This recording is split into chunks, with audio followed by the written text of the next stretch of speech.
solutions and health problems with that. So you are a country that supplies material, raw material resources. It can be that there will be new technology that changes the global demand of material. So that will have an economic impact on your economy. And of course, the problem of waste processing, which is a growing problem as far as I know in African countries, but also in Asian countries, that poor countries becoming developing places, but the richer countries, you want to have good regulations to avoid that. Now, it seems to be that the technologies are developed and the products are wanted by people, that everything is alright. But that's unfortunately not the case. The consumption of the products can have negative impacts. So, for instance, economically, so many people in a country want to have this product which needs to be imported, might lead to a trade deficit and economical dependence. But there's also the question that you have some economical or at least some inequity within the country, that only certain part of the population may benefit from the product and others not. So what was mentioned this morning as the nano divide is a problem that we will certainly face. And then there is of course the problem that each product, if its aim to improve conditions of life, includes certain ideas about what a good value is. And that has certainly only meaning within a certain context. So if you buy a product, a technological product from a different country, the values are also imported into your own culture. So there is no simple answer to our question how nanotechnologies have an impact on developing countries. Actually what you need to do is to consider all these different technologies and consider all the different stages in which there can be impacts, and there is almost nothing done in this area. What we have are very coarse promises how nanotechnology will have an impact. Let me just go through 3 examples. There's an idea that a certain molecule called Embryo might be used as a remedy against the worst epidemic, AIDS, because it might be used as a retinal microbicide. Well, that was a big promise. It was mentioned in all the media. Now, if you look closer, it's clear that the problems here are not technological. It's a social problem. We have a lot of remedies against that. These molecules are extremely expensive, so $7,000 per gram, whereas there are competing substances which might probably be better and more efficient, like soap or lime juice, that are not called nano, but which are cheap and available everywhere. And there is the example of changing materials demand. Let me just give you one example. The big field of nanotechnology is focused on catalysts. And one of the catalysts the biggest raw market is platinum, mostly mined and exported in South Africa, so almost 80%. So should some researchers all of a sudden find the ideal replacement, the ideal substitute for platinum, it will mean the ruin of the economy of South Africa with all the political consequences, right? The interesting scientific advancement would have this kind of implications. Now, in response to the question, does nanotechnology is it a unique industrial opportunity?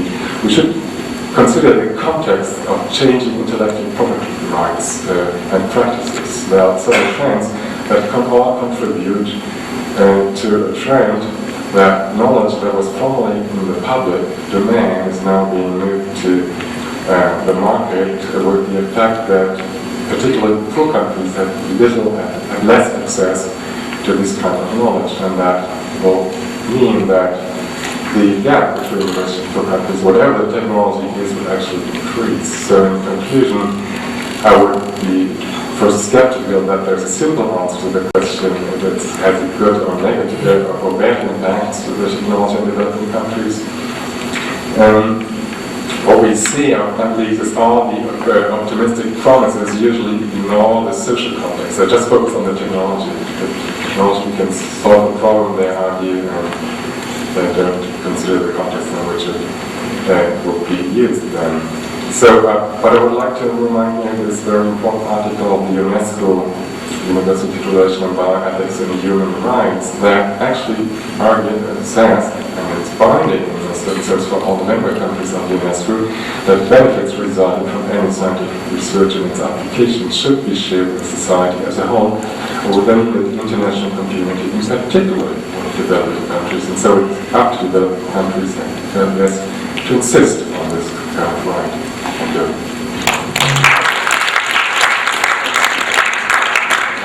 Question, yeah.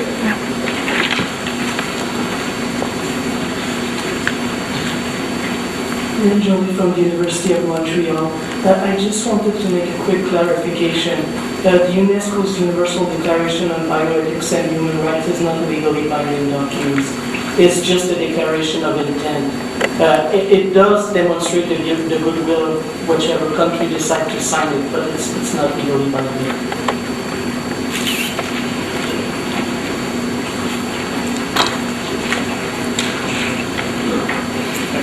Yes, I have just short and good one. Thank you very much. You mentioned that there's some possibility of ethical concern of intrusion of values. So what could you elaborate on this point? For me, it seems that this new tech, the basic concern is the safety. Safety to the user, safety to the environment. But what kind of value issue will we involve? Thank you. Well, that's true. The most pressing issue is safety. I'm speaking here about the impact on countries, and so the example where you can discuss this most probably best is all the idea of human enhancement, which is related to nanotechnology. So ideas that you have some brain-machine interfaces that improves certain capacities, human capacities, and so that means that it includes some idea of what the ideal human being is. It includes ideas of what are the capacities that we want to enhance and ignores others, right? And so there's an example where you can really show that technology always has some idea of what the human being is or what conditions of good life is, because it improves certain aspects and neglects others or ignores. Yeah, but people have been trying to improve capacity for thousands of years using traditional training, now using genetics, maybe something in nanotech. But it seems to be very old things. Sure, yeah, but I'm talking here about the importation of technologies from one country to another. It always poses a problem, right? So that's one of the impacts. So that's a different. Yeah. Okay, thank you.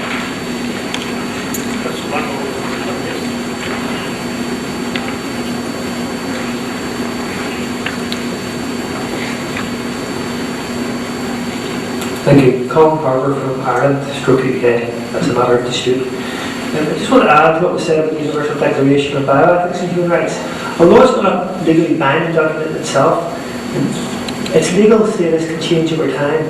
The Universal Declaration of Human Rights is a document of exactly the same status, but over time, basically all the provisions of the Universal Declaration of Human Rights have acquired the status of customary international law. And that is as binding in states as any treaty. So in a sense, the legal consequences or implications of the Bioethics Declaration remain to be seen. The more it's taken up, the more it's used, the more it's referred to by people like ourselves, the more it acquires its principles will acquire the status of binding customary international law. So it's important to remember it's not clear. The speaker, I'm not correct, the speaker's been quite right as far as he went, but it has huge potential. This can become binding upon states if it's approached in the correct spirit. Okay, well, thanks.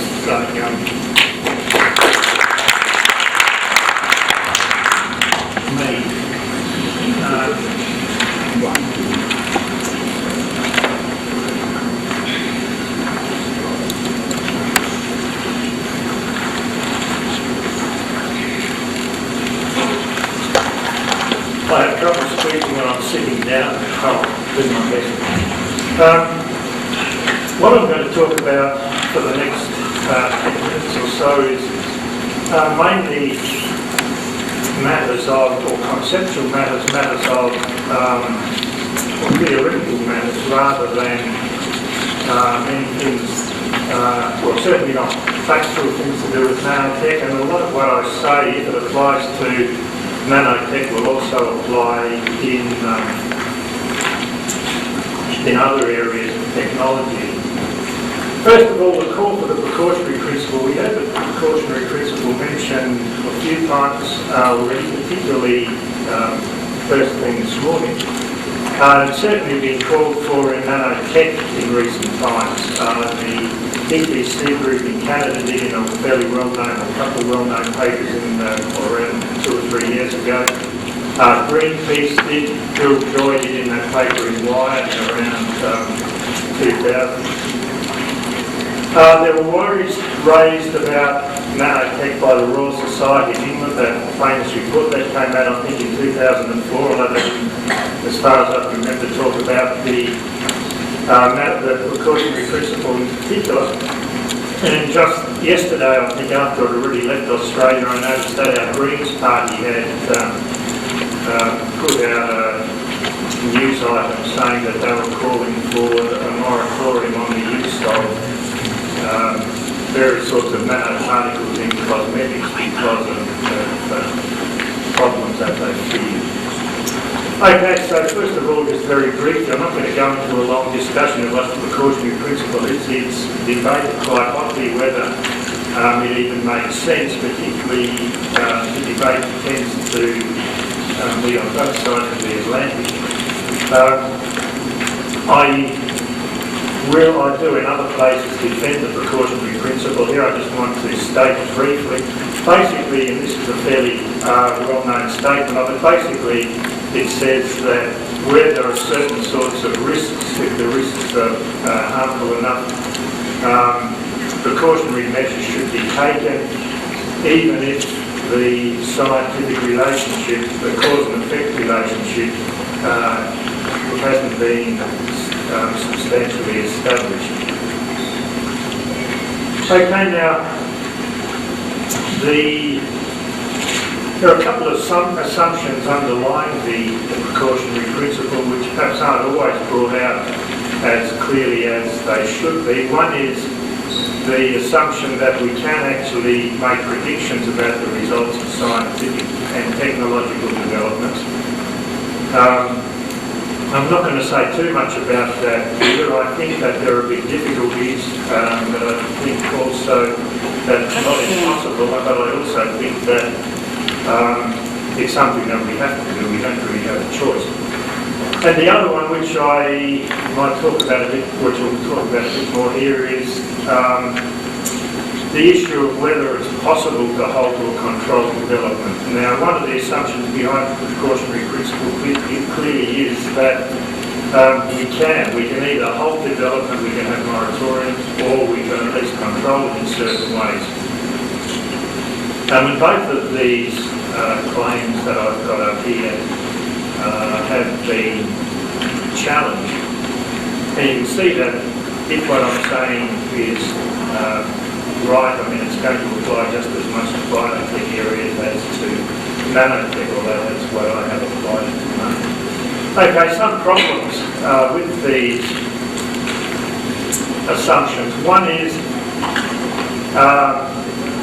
it's often claimed, I'm not making this claim, but it's often claimed that progress can't be stopped. When you talk with people, you talk about saying, well, look, this is something that we shouldn't be doing. The statement comes up that, well, you know, what can we do about it? Progress can't be stopped. Perhaps it shouldn't be stopped, but it certainly can't be. This is often related to the view that if we don't do it, somebody else will. And that apparently, or a version of that argument, was one of the things that, at least it's claimed, stimulated the Manhattan Project in the US on the development of the atomic bomb. And these two things are both versions of, or can be versions of what's often called technological determinism, that once something is started, you can't stop it, it sort of takes a life of its own. It's sometimes talked about in terms of technological autonomy. I'll get back to that issue in a minute. The dual use problem is the problem that technologies or scientific discoveries in general can be used for various, well, they can have various uses, often not the intended ones. I mean, a case that is a fairly obvious one is that aeroplanes were developed so that you could get from A to B more quickly, but as we saw a few years ago in the US, they can also be used for destroying buildings, but it clearly wasn't one of the things that we developed for. And there are lots of other technologies, probably any technology has dual uses, so that makes it much more difficult to predict what some research is going to lead to, whether its consequences are going to be good or bad, because we aren't sure how it's going to be used. Then there's what's often called the Collingwood dilemma, and I'll get back to that in a minute. Just a bit about technology and values. There are a number of ways that technology and values are linked. Just want to mention two here. One is values provide a reason for developing something. Right? Or cars were developed because it was thought, you know, getting about any notions here of doing things for profit. Okay, cars were developed because it was thought that getting from A to B quicker was a good thing. It was a good thing to give people more freedom. These are all values underlying development like that. So they provide a reason for development. But values also facilitate certain sorts of behaviour than other behaviours. Right? Some talk about technology embodying values. Some say technology is value-laden. I prefer to talk in terms of technology. I mean, this is perhaps a trivial point, but I think it's something we need to keep in mind. They facilitate certain sorts of behaviour. They make certain sorts of things easy. They discourage us from doing other things. Right? This is true in a trivial sense. It's also true in a non-trivial sense. The non-trivial sense is something like cars having an influence on the development of cities, certainly in most parts of the world now, I guess, because it's easy to travel distances to and from work. Now, there's a relationship too, I think, between values, or there can be between values and technological determinism. Technological determinism is the view that you can't stop technology. It's basically got a life of its own. It's going to keep developing, whether any of us want it to or not, partly because we don't, somebody else will.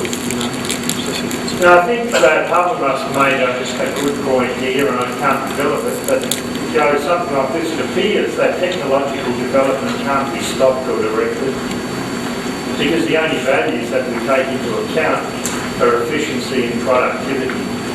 Right, so if we want to keep making the world more efficient and accelerating productivity, there are certain things that we're going to do. Now, we don't. So, and that makes it look as if the technological development is in some way inevitable. But of course, we don't have to take those values, we don't have to make or let those two values be the overriding ones in all cases. We could take values of things like equity, justice, kindness, a whole lot of other values there, rather than just efficiency and productivity. But I think there is something in technological determinism, at least in capitalist countries, and any countries that want to be capitalist countries, because we are driven to always try and make things more efficient, even if making them more efficient actually makes them a lot less fun to do. The Collingwood dilemma, just briefly, does raise a problem for implementing the precautionary principle if it's a real dilemma. Either a technology is in a relatively early stage of development. At that stage we don't really know what the consequences are going to be. or it's a technology in a relatively late stage of development when it's too difficult to change. I mean, imagine now trying to get rid of cars. I mean, it's just we didn't want to, but it couldn't be possible if we did want to. Okay, so the technologies in the early stage, we don't really know what to do about it. In a late stage, there's nothing much we can do about it. So if the former control is impossible, if the latter control is not feasible, therefore we can't do anything about it. Now, I think the Collingwood dilemma isn't a real dilemma. I think there are ways around it. Now, just finally, another assumption, well, another issue with the precautionary principle that isn't highlighted very much, I think, but it does raise the problem. At what level should it be implemented? Should it be at the research level? Should we try and control the pure research that scientists do? Should we try and control or censor the publication of results? Should we, of the research? If we shouldn't do either of the first two things, should we try and control the development of the technology that's based on the publication of the results that come from the research? If none of the first three, should we merely try to control the use of the technology? And that's really the level at which regulation and so on comes in and is the easiest level. But when people talk about the the precautionary principle applying to nanotech or any other area, it could be any of those four. So finally, in conclusion, it seems that applying the precautionary principle, while I think it's a valid thing to do, involves considering at least these questions. Problems of making predictions, the extent that development can be controlled, and the level at which the control should be applied. Okay, thanks.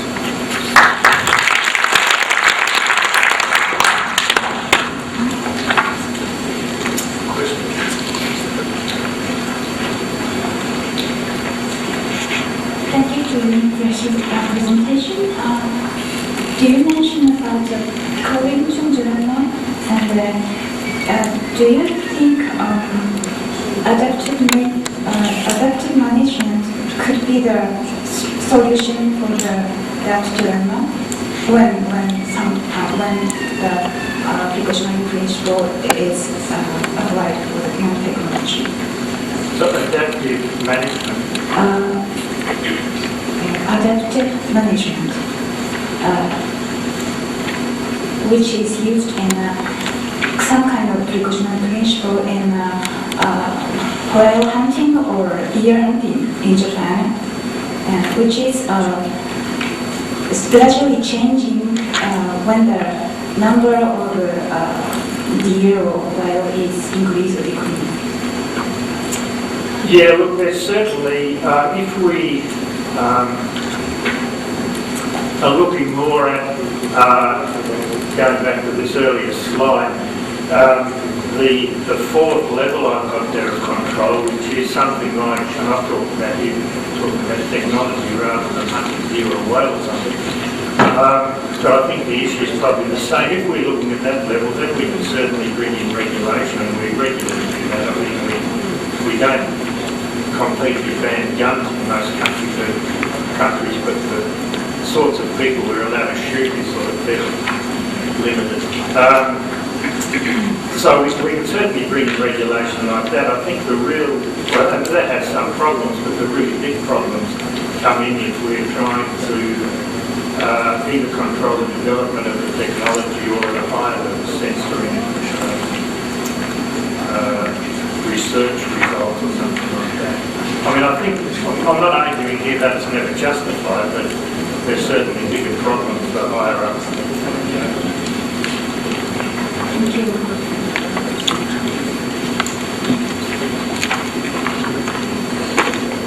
I've got a gut feeling that probably best not to ban too much. The more they research, publish the results, and develop technology, to offset that, we're going to need an institute like the one where you are, academics who understand it and can do the monitoring, because they're not the government, and have free press, when the media will be fed this, and when the need for the ban comes in, there's got to be no overarching power in the government to step in at any time. So that, I think that's just the thought, if you ban it all up, it all goes underground. So it's got to be out in the open, and have alert people who can monitor it who are expert in the discipline, but not employed by them. That's just the problem. Yeah, look, I'm not arguing here that a whole lot of things should be banned. I mean, I might in some other states, but I'm not at the moment. What I was really trying to do, partly clear up things in my own head, yeah, mainly to try and tease out what a lot of the issues are that are underlying some of these claims. Because, I mean, I think applying the precautionary principle in certain cases is extremely important and that's urgent thing to do. But if we're going to do that, we need to really know what we're talking about.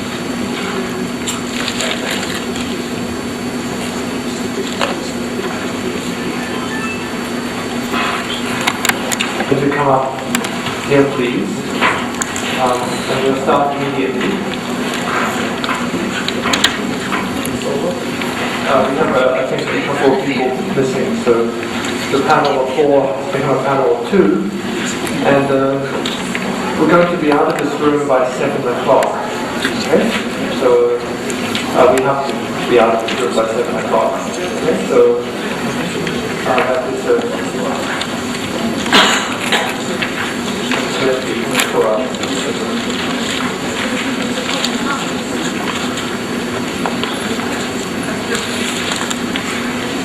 Hopefully be here on another day. The next talk then is by Vize, who's in the UNESCO office in Apia, Taiwan. Thank you, Sus. Good afternoon. I'm just going to outline a little bit about what's happening in terms of dialogue in the Pacific Islands region. And this is an area where we don't really have a lot of academics that are studying ethical issues per se. It's something that touches on a number of different fields, but they tend to be experts in education or environmental science or other things. But the ethical issues are starting to become something that is becoming more prominent, although there's not much body of work on this yet in this particular region. And we're really at the stage of some preliminary discussions. So in terms of the Pacific region, what I'm actually just talking about today is basically those small island countries that are out in the middle of the Pacific Ocean. So it's a large part of the Earth's surface, around 30%, but only 1% of that, or less than 1% of that, is actually land. So mostly we're talking about the countries that make up the groups of Micronesia, Melanesia and Polynesia, not the Pacific Rim countries, the small island countries that are out in the middle of the ocean.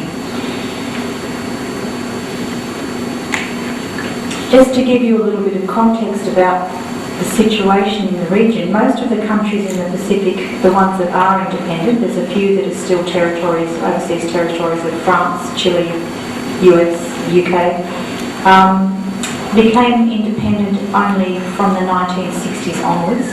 They're very small countries, populations ranging in size from about 1,700 in the smallest country to about 4.5 million in the largest country. They tend to be fairly resource poor, apart from large fish stocks, and in a couple of Melanesian countries they have quite a lot of mineral resources.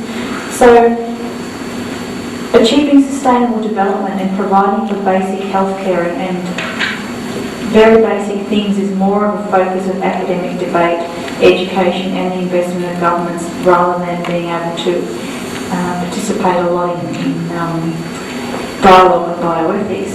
And just to give you an idea where the countries sit in terms of their development compared to the rest of the world, the Human Development Index scores for the countries range from Tonga, which sits at 55, 1 being the best score, which is Norway, through to 177 being the poorest, which ranks at about 0.23. So the Pacific countries are doing relatively well compared to sub-Saharan Africa, but there's a fairly high level of poverty, less than $1 a day, between about 10 and 30% in different countries of people will be living in poverty.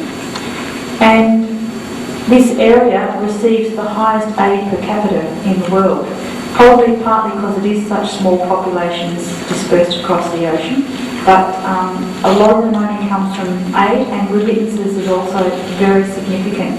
So economically, there is not a lot there that is sustaining the region. So where is the Pacific at in terms of the discussions that it's having? One of the key features I guess the debate or the dialogue that is happening comes back to is the Pacific epistemologies, the ways of thinking and the ways of communicating ideas in the Pacific, which are fundamental to all of the dialogue which is actually happening in the region. So some of the specific things about the Pacific region, the culture is based on extended family groups that exercise collective or community rights. Traditional leadership and modes of authority are still very strong, and they're probably stronger than many Western governance systems that have been imposed in the region. There's a very high level of cultural diversity. In terms of language, there's over 500 languages in Papua New Guinea alone, so it's the most diverse language area, and also culturally, in terms of all other aspects of culture, it's very similar. There's a very strong relationship between people and the land and nature, and there's a spiritual nature to that connection as well.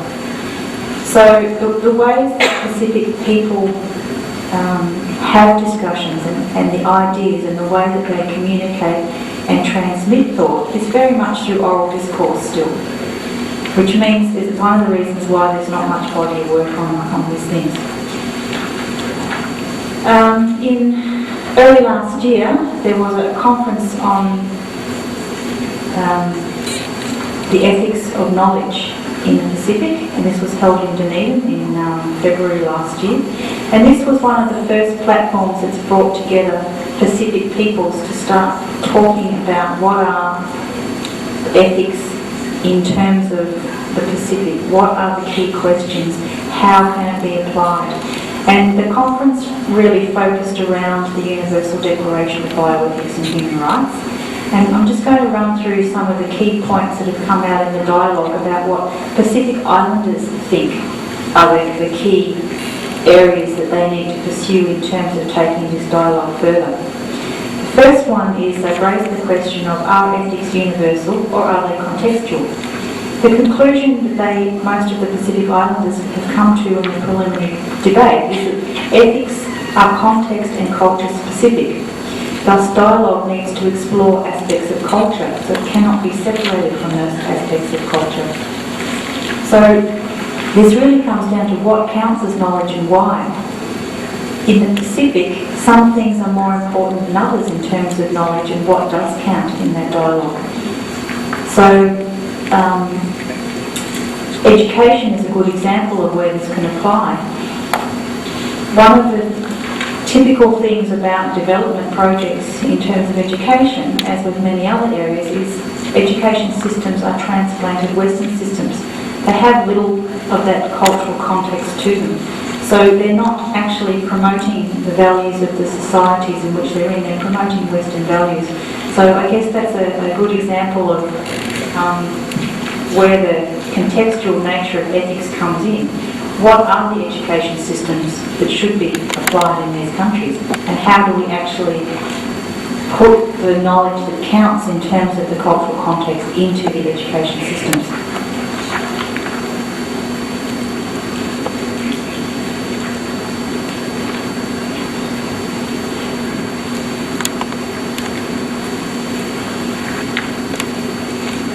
I might just go on in the interest of time.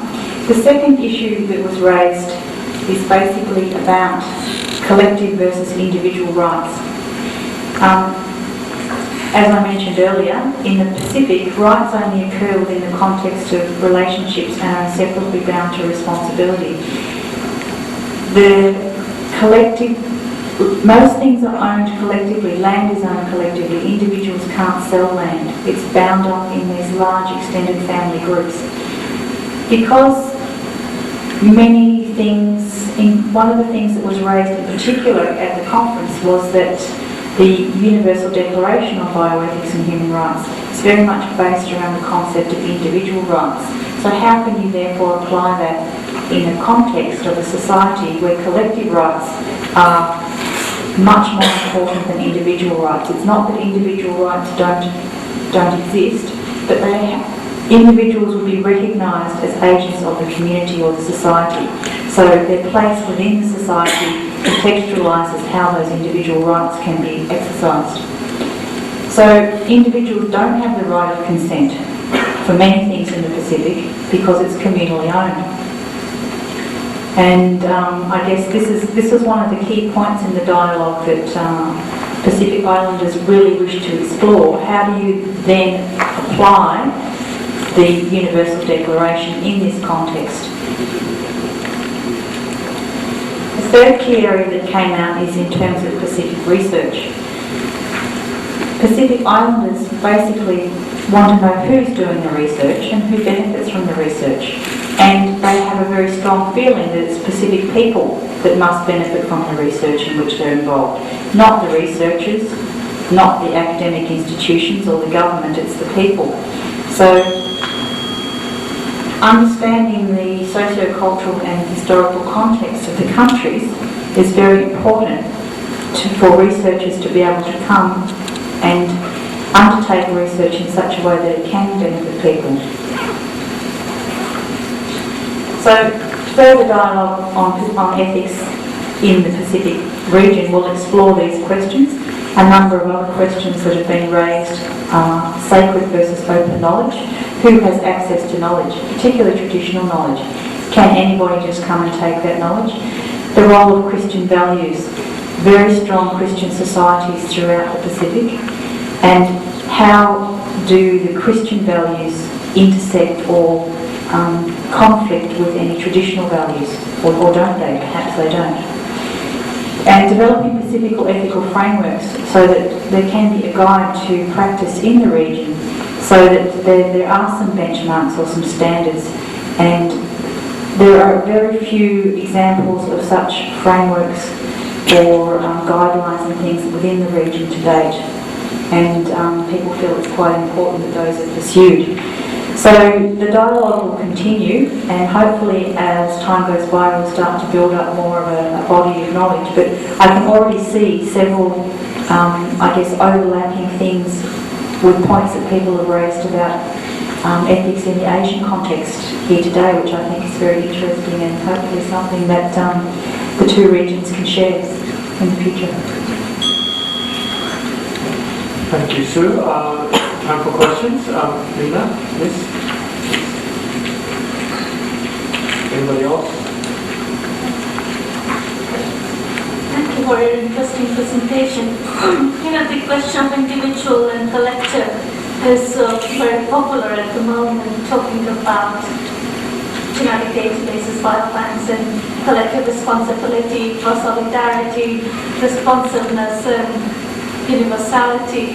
All these principles they focus on collective measures that people are, at least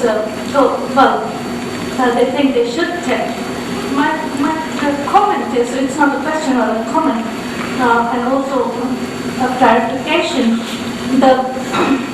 Although we have collective responsibility to follow these principles, what do you think about the burden of the truth? When you get a genetic information, I'm specifying it, limiting it to genetic information. When you have the burden of the truth of knowing the genetic information, which is very individualistic, so you have a clash of conflict there between individual and collective responsibilities. So who should bear the burden? And what kind of alternatives in Pacific Islands, or what kind of principles do you think people would take when in this concept of humanity? I guess the discussion that Pacific Islanders have had so far is very much about the fact that they want to make those kind of decisions. They want to encourage dialogue that extends beyond academia, brings in communities, because they recognise there's a difference in values between the academics in the region and the people out in the communities. There's a tendency to idealise tradition, for example, whereas when you actually go out into village communities and see what tradition means in terms of daily life, it can be quite different. So I guess the first part in that, in terms of deciding which is more important or how you deal with that ambiguity, is that the discussion needs to happen amongst Pacific people so that they can actually make a conscious decision about how they should deal with such. That's what they want to do. They want to be able to make a conscious decision based on the information that everybody can contribute to the dialogue. But I guess in terms of Pacific cultures, most people recognise very strongly the collective rights, and most people accept those as being very paramount in terms of making decisions on behalf of individuals, and in many cases people are happy with that, but of course the dialogue is the way to determine where you draw the line. Thank you. I enjoyed your presentation very much, and I have a question regarding the methodology. So you have this descriptive of the Pacific ethics, and is it by just interview or certain quantitative maybe questionnaire that you come up with this kind of, or it's more like literature review? I'm questioning that might be a vague or just a very general description and of the value that it generally holds, but how general or how pervasive it's really this kind of description accurate. And the question following it is that I always find it kind of I'm personally dubious about this kind of description. Just like this morning, Leo described that there's some fundraising say that the Chinese bioethics is more the family-oriented decision rather than the individuals. I find this kind of description quite dichotomous and reductionist. And will this Pacific ethics have the same problem of describing people just using a very general Chinese thing? I guess the topics that I've just outlined as being the key focus of the dialogue came from the discussions that were at a conference and a workshop, and these were things that Pacific Islanders brought to the conference and raised as issues and identified as the areas that they wish to pursue in terms of what should the dialogue on ethics in the Pacific focus on. So yes, it's a function of the people that attended the conference and their interests that have raised these particular issues, and there are many other issues that are likely to be fairly important in the Pacific, such as environmental ethics, that weren't raised at all at this conference. And perhaps when we have further dialogue that goes outside these more academic circles, we will actually identify that there are many more aspects to Pacific ethics that do need to be pursued. Thank you very much, Sue. And so, as I mentioned this morning, we'll be Sue's busy organising 2 small national meetings in Fiji and Samoa at the beginning of April, and there'll also be a regional Pacific conference in 12th to 16th of November this year. So maybe some of you here wish to come and join the dialogue, which I think would be very interesting. So please come and talk to Sue today or tomorrow about that. Well, tomorrow maybe because she has to leave,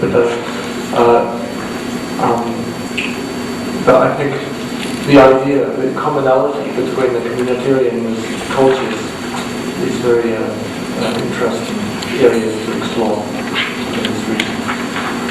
Thank you, Sue. So the other paper in the session is by Glen Kurokawa, who's also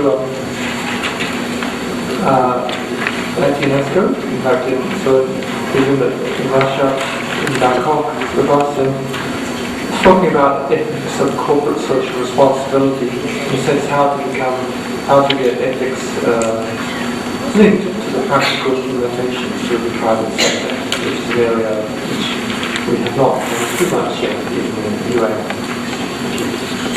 The ethics of corporate social responsibility. Corporate social responsibility is usually abbreviated CSR, so that's what I'll be referring to it as. So corporate social responsibility, what is it? Well, there are many definitions out there, but the one that I like to use is that it's the company's decision to significantly increase beneficial impacts and or significantly decrease harmful impacts to stakeholders in society. And these stakeholders can include a wide variety of factors. The ones typically cited are investors, employees, those in the supply chain or the value chain, consumers, and the residual of society, so the rest of society.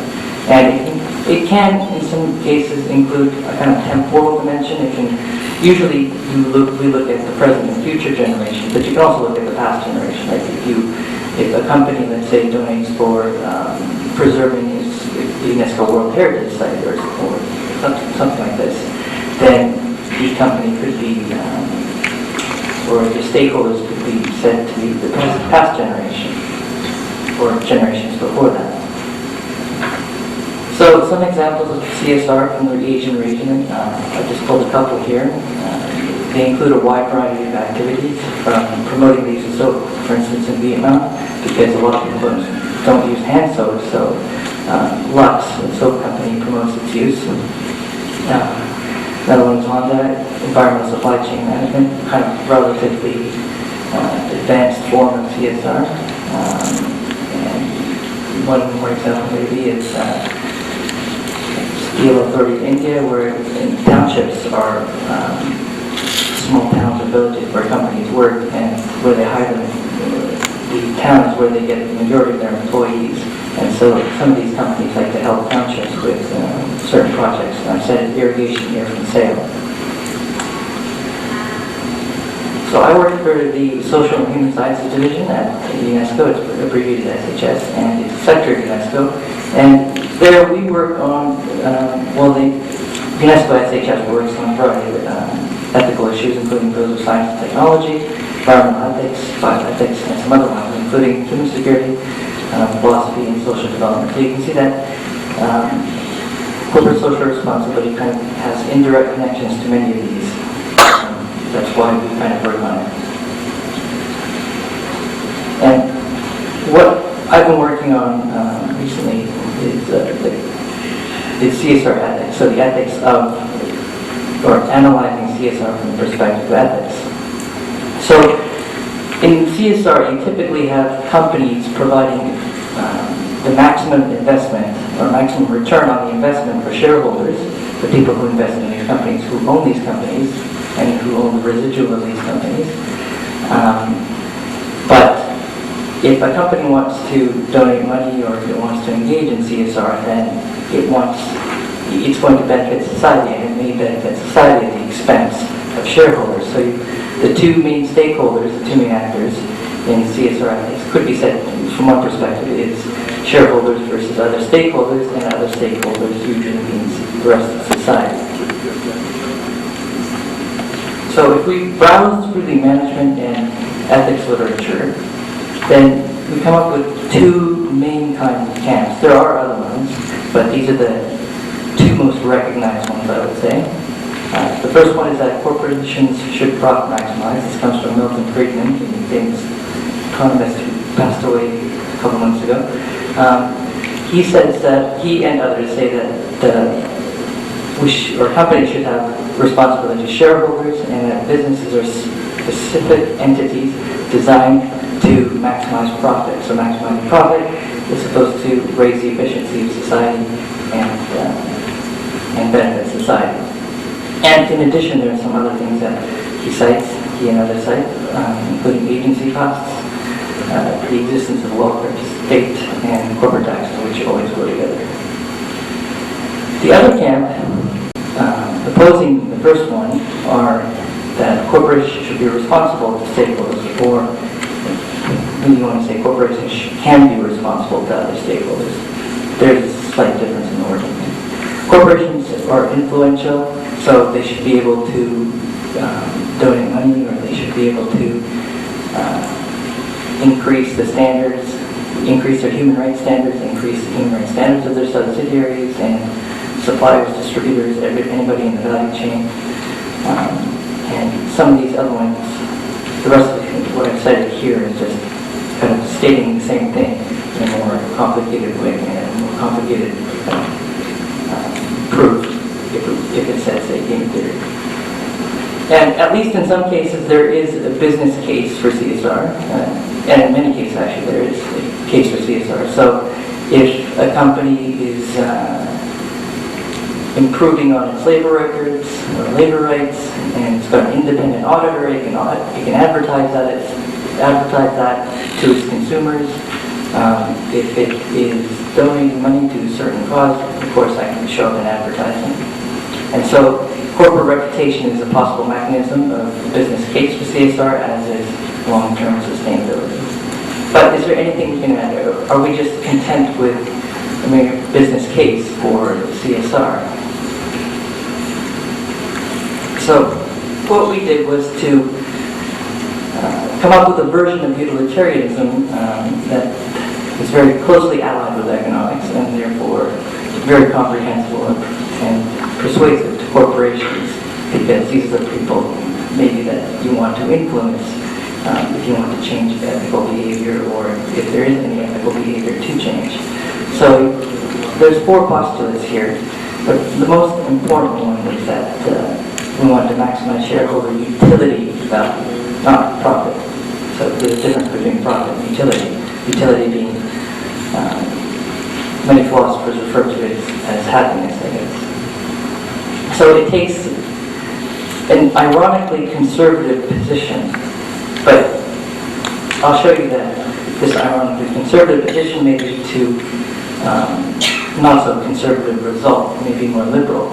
So I showed you the 2 camps before, the conservative position and the liberal position here. The first one's conservative and the second one's liberal. And the 3 other postulates, the 3 other assumptions that we made are preference utilitarianism, that rule and act utilitarianism are equal, if not very, very close, and negative utilitarianism. So I think you're all bioethicists, so hopefully you know what that means. So I've divided, somebody else has divided CSR into 3 categories, and I find that very useful. The first one is altruistic CSR, and that's the interest in doing good for society, regardless of its impact on the bottom line. So just donating money regardless of what you think of shareholder returns. And the conservative position is that this is always unethical. You should never do it. It's unethical all the time. The liberal position is that it's ethically permissible virtually all the time. I abbreviated something here as SFU. That's supposed to be shareholder-focused utilitarianism. That's what it's supposed to be. I just didn't indicate it on the slide. So SFU, it's ethically mandated depending on the situation. So it's like many things in ethics, situation dependent. And it depends on whether SUM, shareholder utility is maximized. So that's what SUM is supposed to stand for. And some examples are corporate donations for the impoverished, and it, of course, depends on the utility indifference map of shareholders. So it depends on the preferences of shareholders, basically. Okay, and the second category of CSR is ethical CSR. And the most accepted definition for this is that or when a company is morally responsible to any individuals or groups where it might inflict actual or potential injury.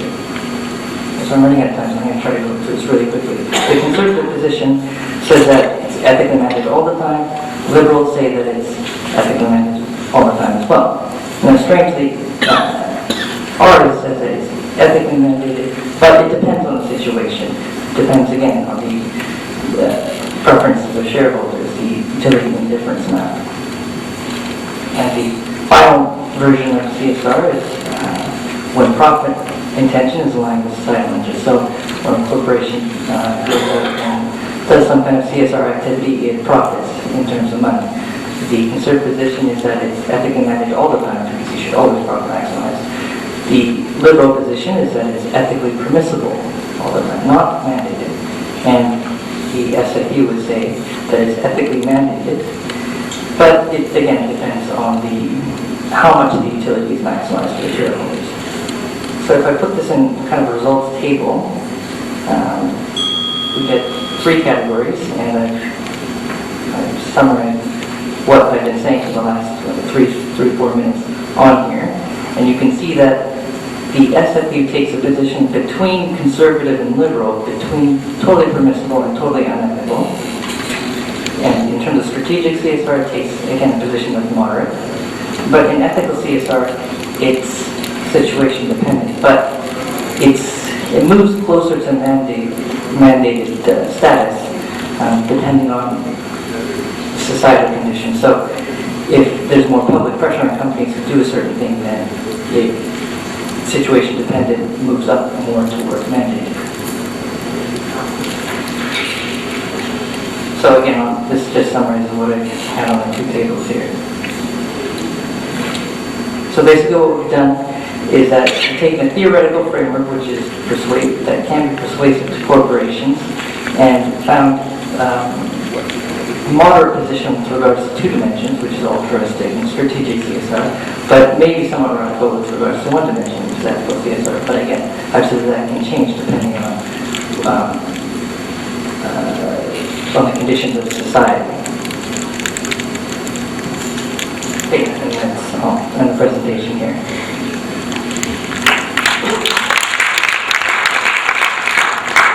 Thank you, Ms. Adlik. Please go to the mic.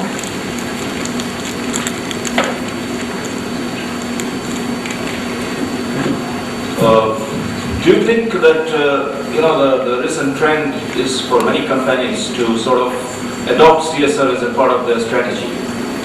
Like here, ethics get integrated into strategy.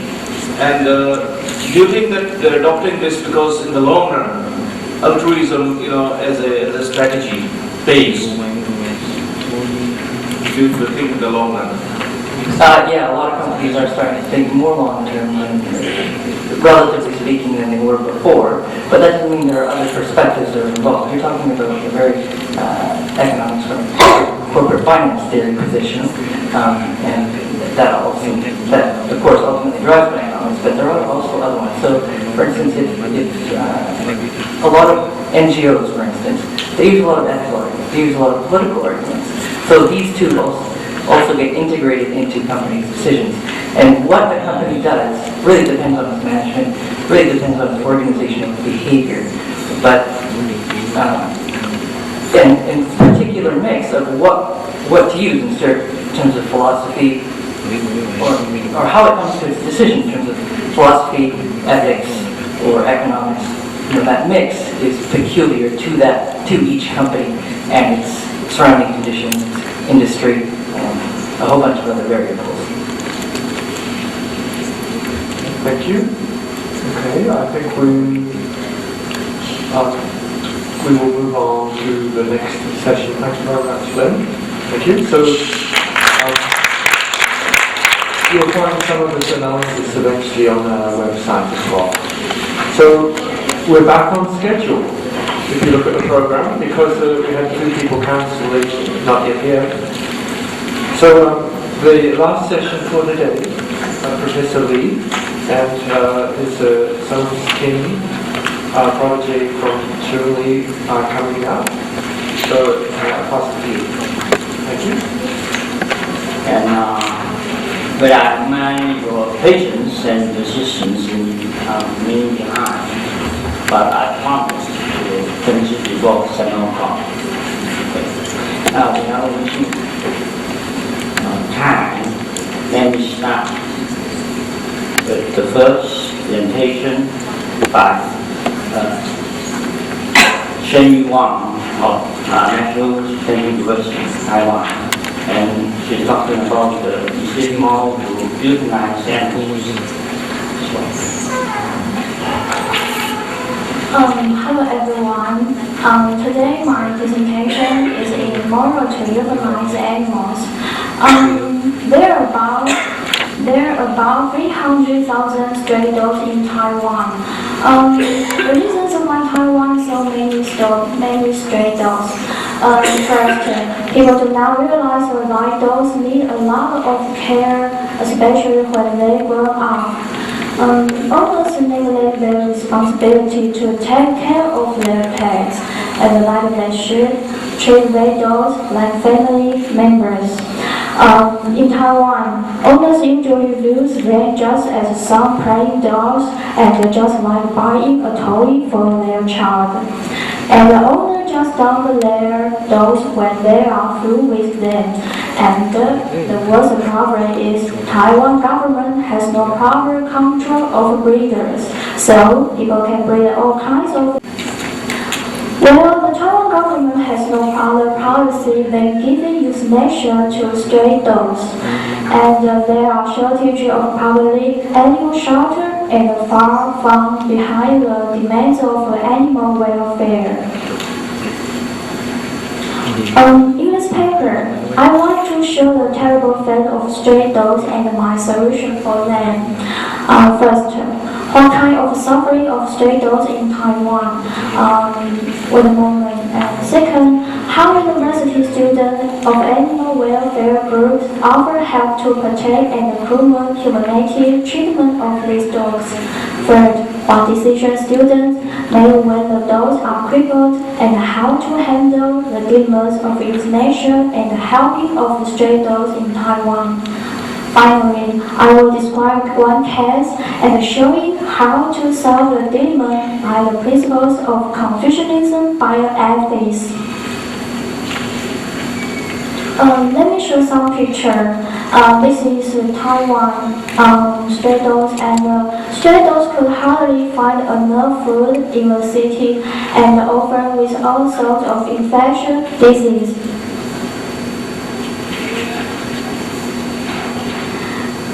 Next one.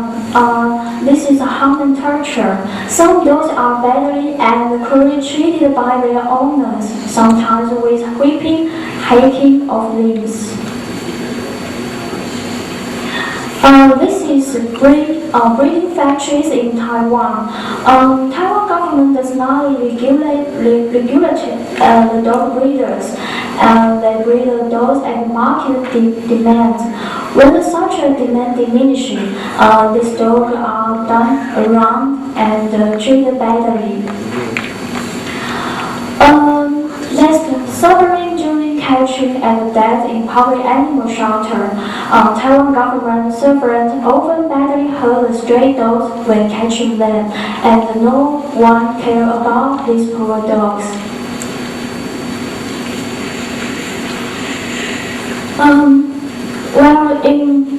Let's talk about the university student of animal welfare groups in Taiwan.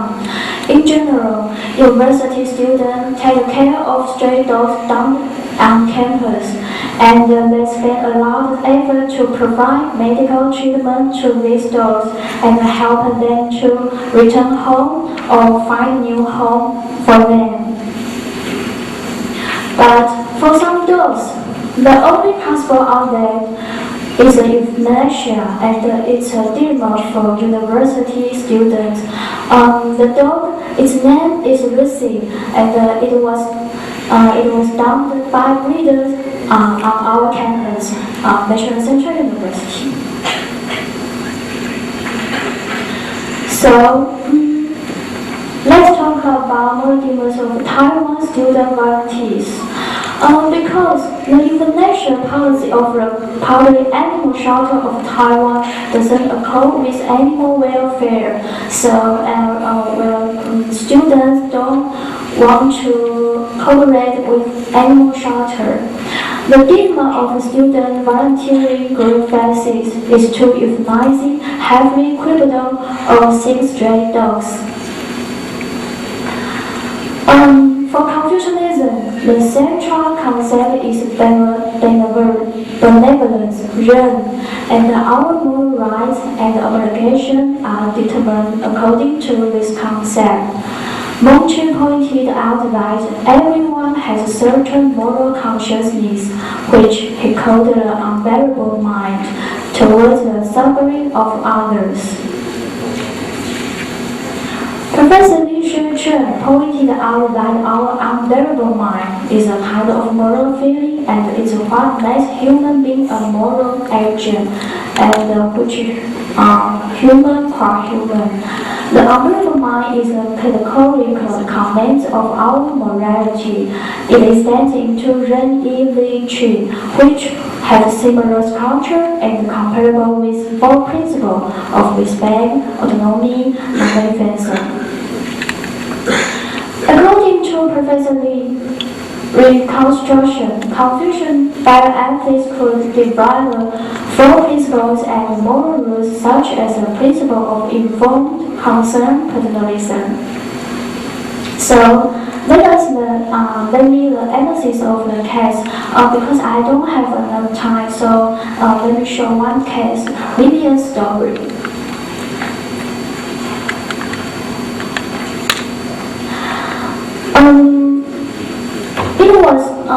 It's Vivian, and it was infected by distemper virus. Although it later recovered to a healthy condition, Vivian became paralyzed and had pressure sore. What the worst problem is Vivian could not bear the pressure of its body, and now, what's the best decision students should make, to live or die? The application and judgment moral dilemmas and of the principles of Confucianism bioethics. Now, first, we will analyze the relationship between the dose and the student. Second, the euthanasia posed problems which was giving some analysis. Finally, we will apply the principle of Jim Chen to solve problems whether to euthanize the Vivian or not. What causes the dilemma for a student is their unbearable mind or hard upon the suffering of the dogs. Students also take two principles as a guide for their actions. One is a principle of benevolence, which means that we need to take care of stray dogs and listen to their pains. The other is the principle of non-maleficence, that no unnecessary injury to these heavily criminal animals. If nature could may result to arbitrary a decision for euthanasia to stray dogs in general. Finally, that we should decide for the best interest of stray dogs because dogs could not speak.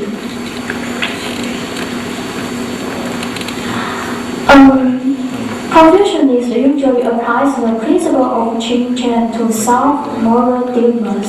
The point of the principle of Qin Chen is to protect the person's best interest involved. The foundation of the principle is the unbearable mind of the suffering of the others. What are steps of the principle of Qin Chen?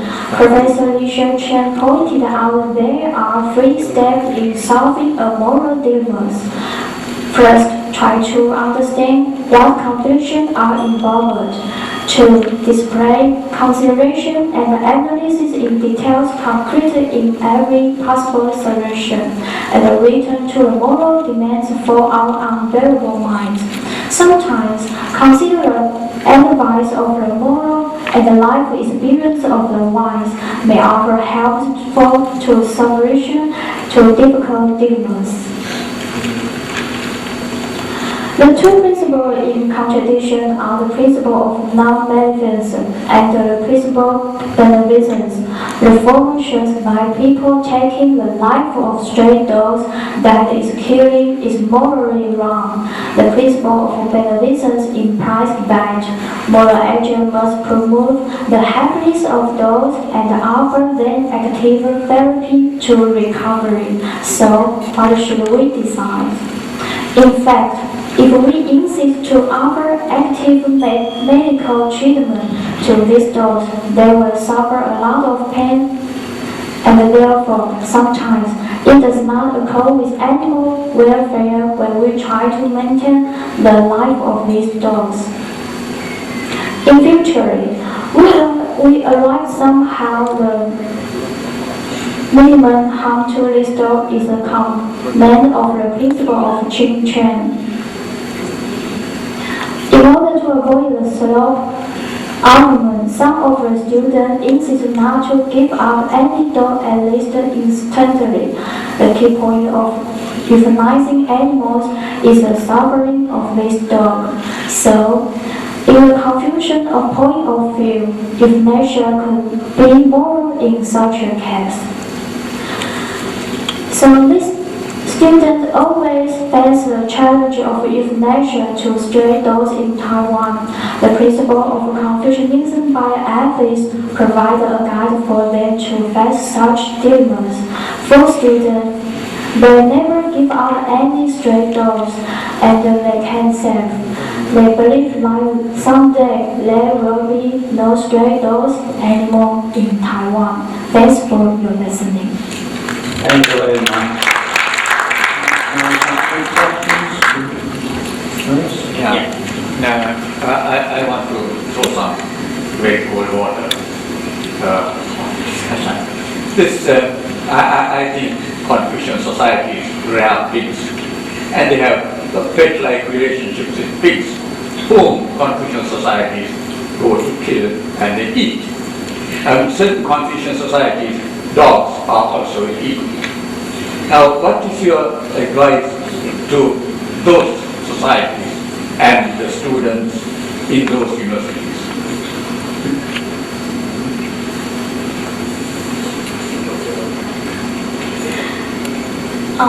Well, actually, my opinion of Taiwan culture, the dog is like a family or a company with our with us, and this question I have think before, but my answer is every living thing. If they have suffering of cancer, we have to and must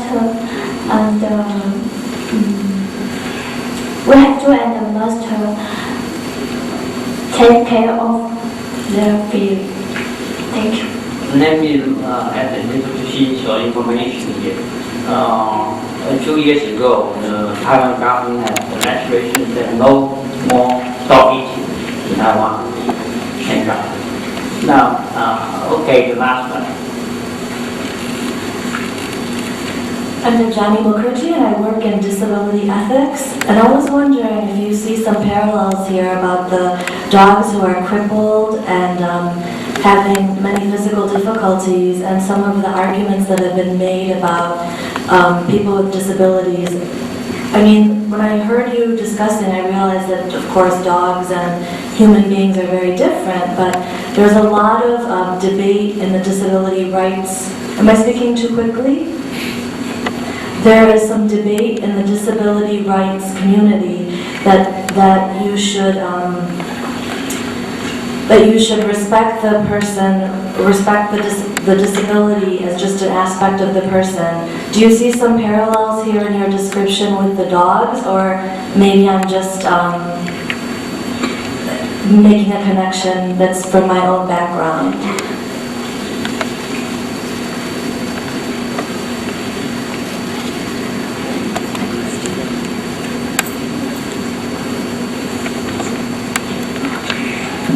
Thank you for your suggestion. It's very useful for me, and I will think about it. Thank you. Now, since time is short, I have to close this presentation here. My talk is to pregnant women in a cooling period for abortion. Some reference from every point of view. Following is my presentation. Yesterday, Taiwan government is drafting a bill for abortion. The pregnant woman who wants abortion needs to have a 3 days cooling period before it is to be signed. I think the point is presented to in relevant. He poses, what is the right of pregnant women who want abortion are not making a rational decision? The other is like the pregnant woman will making a bad decision after a cooling period. It also brings out several questions, which want to give some insight. First, the pregnant woman needs a cooling period before they want to abort. Second, it is possible and acceptable if a pregnant woman wants to use it to get care and protect from antenatal patients. Third, what attitude should we take toward this policy? Or should our government or society can provide what assistance to the pregnant women when they face to the parent? Traditionally, there are three different conceptions of the mother-fetus relationship. First, the mother and the fetus are individual persons. It means they both have a right to life. Thus, abortion is regarded as murder. Second, mother has a right to control her body. The fetus is a part of her. If she would, she can choose to abort any time she likes. A short opinion. Want to find a balance between above. Shall they allow early abortion, but perhaps late abortion? Those points of view take a look at the woman and her fetus as two independent entities, and the right is the most important part for consideration. But as we know, the mother and her fetus are close. The matter in physiology or psychology. Schummer has analyzed there are three models of a relationship between a pregnant woman and her fetus. One is single entity model. Second, the separate entities model. Third, not one but not two model. He has noted the inseparable relationship between the pregnant woman and her fetus, but he does spell out what the relationship and the moral obligation could be established. Maybe we can think, if the relationship to be a criteria to judge person's moral obligation is acceptable, he'll ask, after that we should settle the dispute. The language of carry instead of the language of right. In such a relationship, we can take the pregnant woman as the one carrying, the fetus as the carried for. Second, requiring of moral obligation is present relationship or potential relationship. Care asks stress on the relationship and use it to be a criterion to judge the moral obligation is established or not. But the problem is that the pregnant woman could choose a boat when she doesn't care for the fetus, or if the fetus is not invited by her. I think the concept of Confucianism, of the unbearable mind, can to be an improvement to through the content. According to Confucianism, the moral rights and the obligation are determined by material relationship. Family is the best social relationship, and the much relationship than others.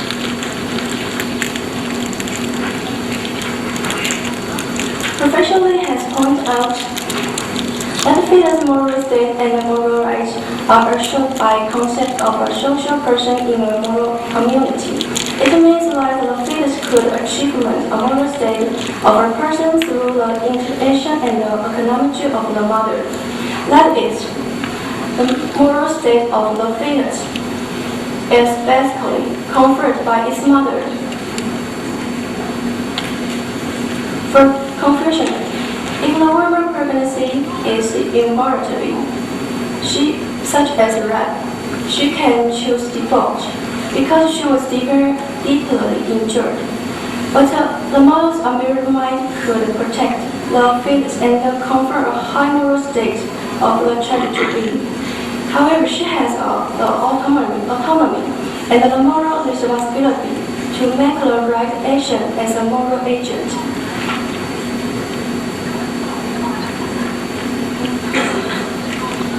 As I have mentioned, a new policy in Taiwan is to provide the pregnant woman who wants abortion to have a chance to make a deliberated decision after a cooling period. But our public debates depends on the fetus state to life and the woman's autonomy, but neglects the complicated relationship between the woman and her fetus. How to do it is effective and can help the woman face to the problems. I think first, we should take a caring point of view. In a relationship of caring, the woman is cared for and her family, the society, and the consultants are the ones caring. For instance, the pregnant woman who wants abortion may have economical problems because of the incomplete social welfare of family members and the communities do not give support to her.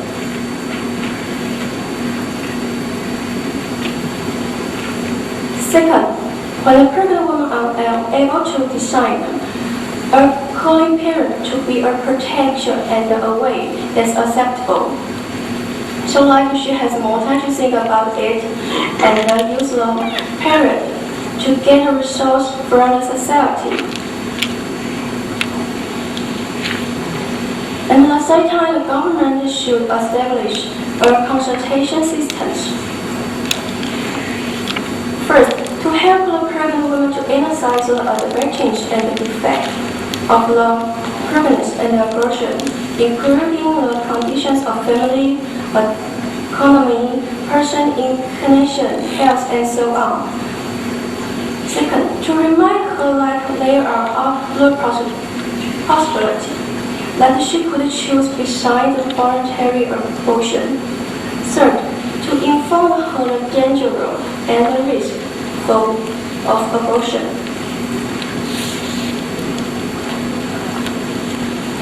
Third, on the basis of woman's autonomy, we should respect her decision if she wants abortion after consultation. The consultant should pay attention whether the pregnant woman who wants abortion have informed her husband or the partner or not, so as to help her out of her possible dilemmas. Medical professionals should see that the pregnant woman have fully understood the risks and the process of the abortion. First, the unbearable mind is helpful for the pregnant woman in such consideration.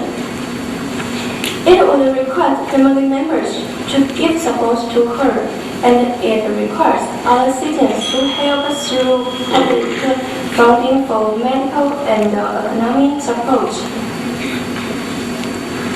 Furthermore, the government should have policies encourage women carrying pregnancy to term, to promote pregnancy health care service and to provide subsidies for the pregnant woman. Business and the industry should provide work opportunity and to promote, and to give material leave and paternal leave, and to promote death care system to help the women taking care of their children. In fact, many pregnant women already know they will have a disabled baby, but they are still worried to give birth to them. It is the mother's unbearable mind. In such case, the government should provide medical treatment information and service, social welfare resources, and so on. As regimental exercise, the pregnant woman's ability to care for her fetus is largely dependent upon herself being cared for by the community. Fifth, unless there are reasons that the pregnancy will hurt the pregnant woman's health and life, or that abortion should be banned, because the fetus is viable and the fetus moral state is equal to a newborn.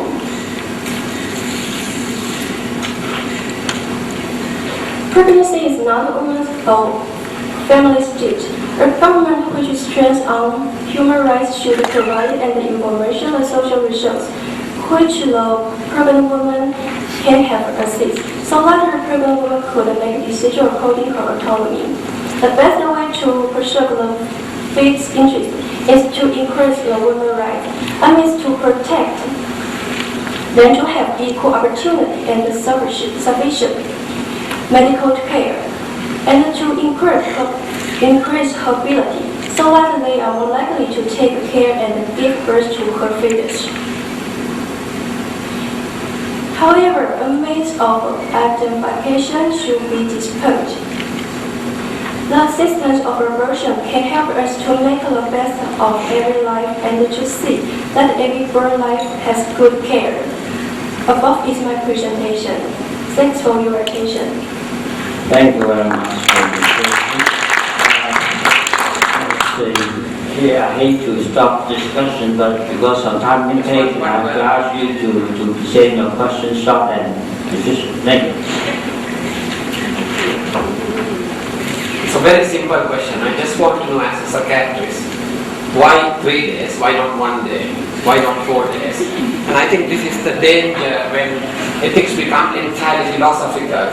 I think ethics need to be based on scientific evidence. There's ample evidence to show that when spontaneous abortions happen, people are more distressed. But when people volunteer, they are less distressed. So there's a danger when ethics become highly philosophical, not evidence-based. Can you answer my question?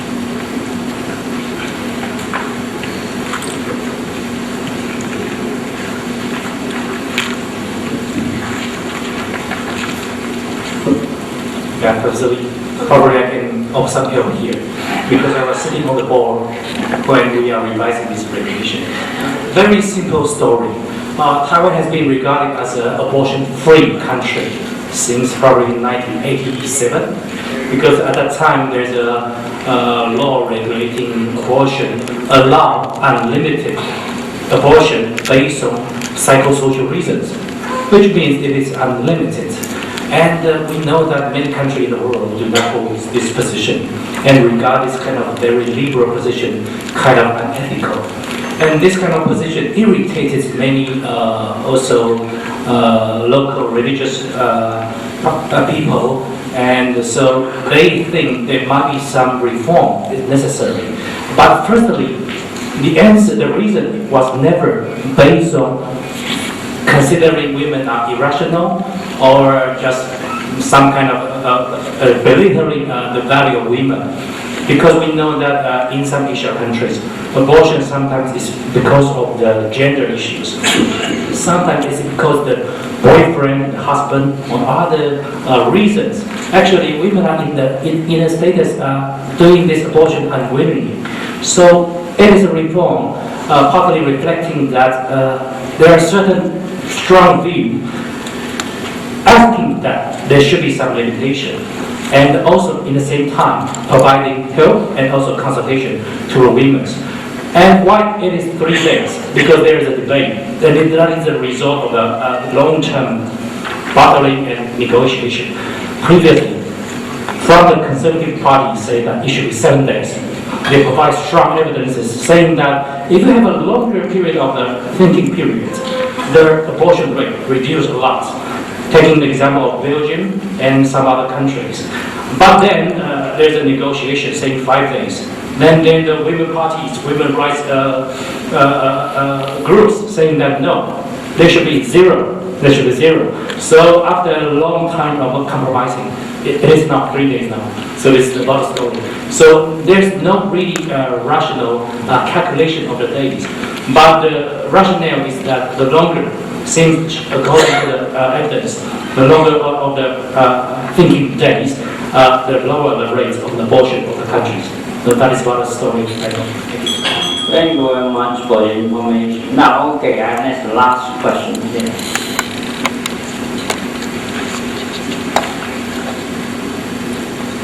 Thank you for a very rich and well-argued paper. I think that's the Confucian tradition. The world has a lot to learn from it. Can I ask if there are any laws in Taiwan which require men to have a 3-day waiting period? Well, we can think of lots of examples. Perhaps a father whose parents are still alive, who's taking a job abroad, but that decision will have huge implications for the family. So I think your argument was very sound. But why not generalize the principle to other decisions, and particularly not just decisions which women are trying to make, but also decisions which men make? Okay, we'll try and Thanks a lot, Dr. Tsai. And to the first question, my present idea is that a 3 days cooling period may be a good standpoint. And to another question, in Taiwan, far is no cooling period, but maybe in the future we will have. Okay, thanks. Thank you very much. I have to hasten to the third presentation.